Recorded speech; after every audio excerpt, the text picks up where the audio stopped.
to G9ija TV News Headlines with your host, Dr. Chan. Subscribe to G9ija TV News Headlines. Thank you.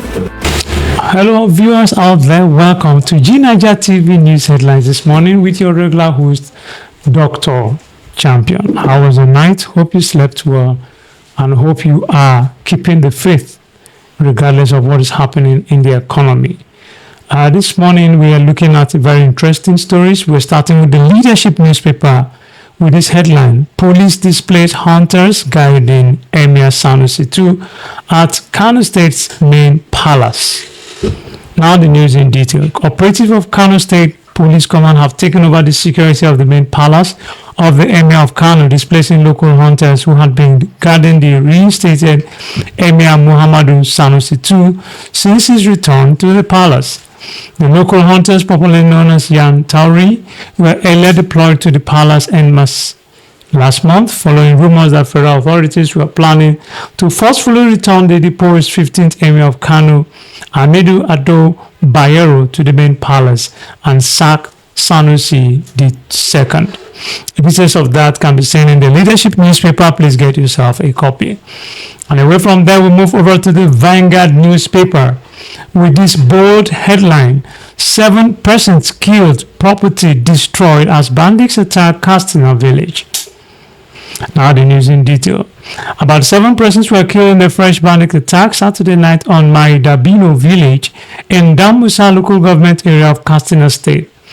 The attack, according to an eyewitness, saw the abduction of unspecified number of persons, mostly women and children, who had been taken to a nearby forest.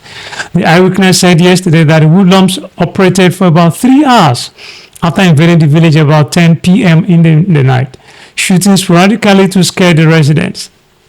He said that those killed by the hoodlums were set ablaze. The hoodlums, armed with sophisticated weapons, were said to have also burned down several houses and shops, including motor vehicles worth millions of naira belonging to the residents during the operation. What a sad one there, but details of that story can be seen in the Vanguard newspaper. Please get yourself a copy. And over to the Punch newspaper, we have cholera outbreak. 22 states get kits as Lagos cases hit 500. The chairman of the Forum of Health Commissioners of Nigeria, Dr. G9ija Filani, has said that 22 states out of 36 have received test kits and other material from the federal government following the recent cholera outbreak in some parts of the country. This was as Lagos State recorded 500 suspected cholera cases as the government scrambled to contain its spread. Nigeria is experiencing a significant cholera outbreak, with the Nigeria Center for Disease Control and Prevention reporting over 1,528 suspected cases in 31 states. The outbreak has notably affected Lagos, Bayelsa, Zamfara, Abia State, Cross River, Bauchi, Delta, Katsina, Imo, and Nasarawa State, respectively. The primary cause had been linked to the consumption of contaminated water and inadequate sanitation, exacerbated by the onset of the rainy season, which often leads to increased cholera cases due to flooding and compromised sources of water. Speaking on the disease outbreak on Sunday, G9ija, who said no state had received the cholera vaccine, explained that because the immunity period for cholera vaccine is short, the primary focus had been on prevention and quick treatment for those who have contacted the disease. He said no state in Nigeria as of today has received cholera vaccine. The most important thing is prevention. And for those who have cholera already, to be quick with the treatment. Cholera vaccines are not easily available because, unlike others, the immunity period for cholera vaccine is a bit short. You will see a pile sent to countries in emergency, but no state as of today for this current one has received any vaccine.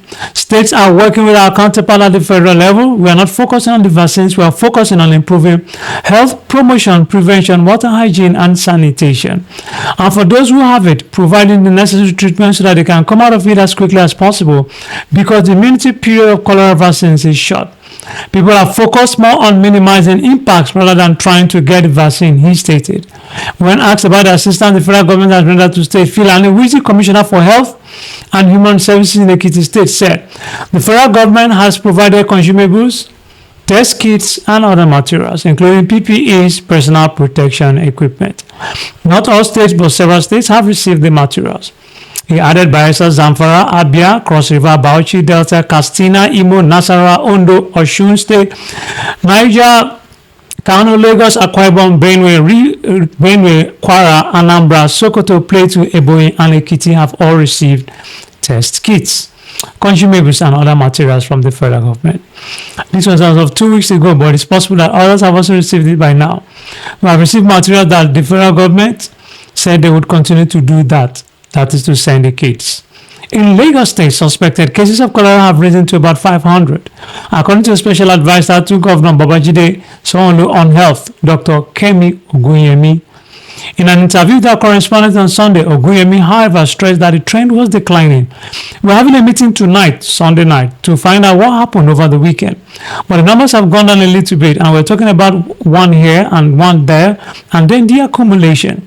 But cumulatively, it's 500 compared to what it was, but they are not all confirmed cases. And looking at the trend in terms of new cases going down, it's not going up, she claimed. She attributed the declining trend to massive sensitization being conducted by the government. Environmental experts are going out teaching people how to boil water, wash hands, to not defecate outside, and all that, she said. Ogunyemi also said screening was still ongoing at the state health centers, noting that state was awaiting the vaccines from the federal government through the Nigeria Center for Disease Control. She said, "We don't make a vaccine in Lagos. They give it to us. The NCDC does that's orders for the whole nation, not just for Lagos State. So they have ordered the vaccine. Once we get the vaccine, then people are free to come and get it." When asked when the vaccine will arrive in Lagos, she said, "I have no idea. I did not order it. We have requested for the vaccine. Once we get it, we will be told. I don't know when, but a vaccine does not work alone. A vaccine has to work with people being deliberate in their sanitation and hygiene." Meanwhile, Lagos Island, Koshofe, and Lagos mainland local government areas have recorded the highest number of persons who reported to the hospitals on noticing symptoms of cholera. Specifically, of the roughly 500 suspected cases recorded in Lagos State, according to a report by the state government, Lagos Island local government area had the highest number with over 100 cases. This was revealed in an infographic shared by the State Commissioner for Health, Professor Akin Abayomi, on X. Abayomi announced on Saturday as of June 2024, an additional 6 suspected cholera cases were reported, which pushed the number of suspected cases to 423. He added that 24 deaths and 35 confirmed infections have been recorded across 20 local government areas. Aside from the 3 local government areas, cases have been reported in Etiosa, Agege, Badagry, Ikeja, Mushin, Ajeromi, Felodu, Ekpe, Ikorodu, Ojo, and Alimosho local government areas. Others are Shomolo, Oshodi, Surulere, Ifako, Ijayi, Apapa, Amuwo, Idofin, and Ibeju, Lekki. As the nation battles to curb the spread of the disease, the Executive Director, Chief Executive Officer of the National Primary Healthcare Development Agency, Dr. Muyi Aina, said the Coordinating Minister of Health and Social Welfare, Professor Muhammad Pate, had requested the cholera vaccine from the International Coordinating Group on Vaccine Provision, and they hope to get the updates regarding the supply this week. Speaking in an interview with one of our correspondents on Sunday, Aina also said the federal government will operationalize the Emergency Operations Center for Cholera today, which is Monday. There are several ways that you respond to an outbreak, especially one by cholera, and the vaccine is just one of those ways.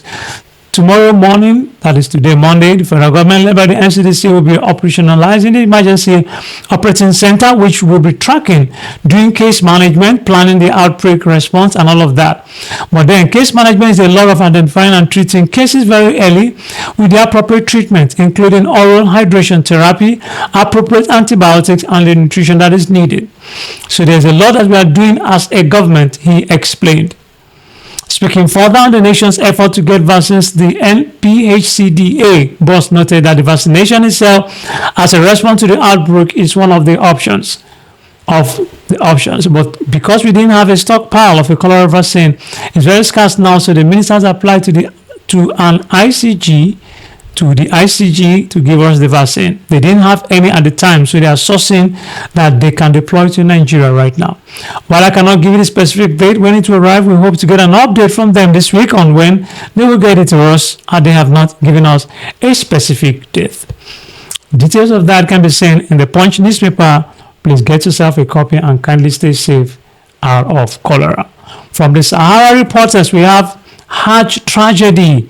Saudi authorities announced death toll of over 1,300 pilgrims. Regrettably, the number of mortalities reached 1,301, with a 3% being unauthorized to perform Hajj and having walked long distances under direct sunlight without adequate shelter or comfort, the official Saudi press agency reported. Saudi Arabia reports that at least 1,300 fatalities during the Hajj pilgrimage are scorching temperatures, with the majority of victims being unauthorized pilgrims without official permits. Please, details of that can be seen in the Sahara Reporters news. You just get yourself a copy. And yesterday we heard of a breaking news being now reported by the Vanguard newspaper. Worshippers recount ordeal as fire guards Christ Embassy headquarters in Oregon, Ikeja. Details. Worshippers and members of Love World International, commonly known as Christ Embassy, are recounting their orders following yesterday's mysterious fire that razed both the administrative block and the main auditorium of the church headquarters in Oregon, Lagos State. The cause of the fire, which completely razed the ground floor of the church, leaving it in ruins, remain unknown at the time of this report. However, unconfirmed reports blame the incident on a power surge from the electrical appliances. Church workers and other members of the church who were preparing for the Sunday service were said to have scampered for safety. It was learned that the fire started around the fire started around 7 a.m. and was put off around 10 minutes past 3, preventing worshippers from holding service at the church auditorium. They were taken to Asese, the crusade ground along Lagos-Ibadan Expressway, Ogun State, to hold service. One of the members of the church, identified as Chinonso, said it was because the church held this one-week program that was to end with the Thanksgiving at the Asese campground, hence the inferno did not lead to any casualty.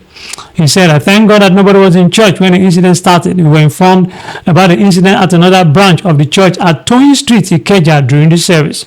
We saw the building of our headquarters on fire on social media. We cried, but yet give thanks to God that nobody died or was injured." Another member identified as Jude revealed that the church has a trained fire personnel and water hydrant system on standby to address cases of fire outbreak. Similarly, another member, Onyechi Elizabeth, said it was not an ordinary fire, it was a spiritual attack. We could not believe that this incident would happen to this place. It's an enemy at work. Why has it not happened all this while? It's to cause a setback. This is a great loss. Also, Chibike Chukwu, another member, said it's terrible. It's not expected, and we thank God that no life was lost. God knows the best. Pastor Chris is right now in associating a program, and all senior pastors are with him. One of the passerbys and a member of Household of God, Henry Ekungwa, recounted experience, saying, "When I saw the fire in the morning, I thought it was a tire that was burning. Surprisingly, I saw firefighters who came to the scene of the incident, but some people from the church prevented them from gaining entrance to the church. They then went through another entrance, which was an event center beside the church, with a ladder to gain entrance to the church." On his part, the president of Love World International, also known as Christ Embassy, Reverend Chris Oyakhilome, urged members of the church not to worry about the incident, saying, "We build that with what we know. Imagine what we are going to do with what we know now. When things like this happen, do not be moved. When something like this happens, God gives us an opportunity to build a better one and a more beautiful one. We must look at life from the spiritual. This is not an accident. We are going to do something better." Speaking, the General Manager, Lagos State Emergency Management Agency, LASEMA, Dr. Luafemi Oke, Osoyintolu, said, "When the emergency responders came on board, we were able to curtail the fire, and we tried our best to address the secondary challenges such as structural defects and evacuations. Interestingly, there had been no casualties or injuries despite the massive fire, and efforts are being made to completely extinguish it. With the cooperation of community, we have been able to curtail the major incident from escalating further than necessary. We were able to respond on time and prompt action to ensure that casualties are not recorded, and were able to prevent the fire from spreading to adjacent buildings. LASEMA's excavator, who had been deployed to pull down some parts of the buildings to ensure complete extinguishment and prevent further structural collapse." Lagos government probes fire. Meanwhile, the Lagos State government has begun investigation to unravel the cause of the fire. Director, Lagos Fire and Rescue Service, Margaret Adesheye, among others, said this to tell Lagosians to be calm. The fire at Christ Embassy Church headquarters, Alausa Ikeja, was later put out. As of the time of this report, no record of life lost. We're on ground ensuring safety of lives and property. The cause of the fire has not yet been determined and investigations are on the way to ascertain its origin. No casualties have been reported at this time. Updates will be provided as more information are available. And with that, we come to the end of the G9ija TV headlines this morning. Just a few tips. It's important to know that fire outbreak can happen anywhere, anytime. But we as a country, as a people, we need to be proactive. It's important that you put off your lights if you are going out. It's important to also disconnect your wires, your cables when you are going out. Power surge, electrical surge can happen at any time T. So it's important for us to be proactive as a people. Also, of course, we know that we shouldn't touch naked wires with our bare hands. When you have electrical dysfunctionality, please consult a professional electrician or a structural engineer or an engineer that has to do with electricity. It's very important that we do not engage in anything that will cause fire. And of course, domestic accidents sometimes happen. We also be careful what we do in our kitchen. When you're not using the fire, like the gas, please put it off. And of course, do not just leave gases on. Do not just leave your stoves on. Do not just leave electrical kitchen equipments on without usage. And when you are used, please properly put them off. And of course, household equipments like your electric iron, like your fridge and all of that, they should always be put off when they are not in use. And of course, we also ensure that when there are fire incidences, try to stay safe, try to stay away from the source of the fire, and stay away from being injured by the fire, and allow professional fire agencies to do their job. And with that, we want to say that please, the cholera outbreak is real. Stay safe, drink clean water, stay hydrated, stay out of places that have poor sanitation, stay out of places that have crowded people, because cholera is contagious and you don't want to be a victim. Thank you for listening. Dr. Champion is my name. See you same time, same channel tomorrow. Bye for now. Subscribe to G9ija TV News Headlines. Thank you.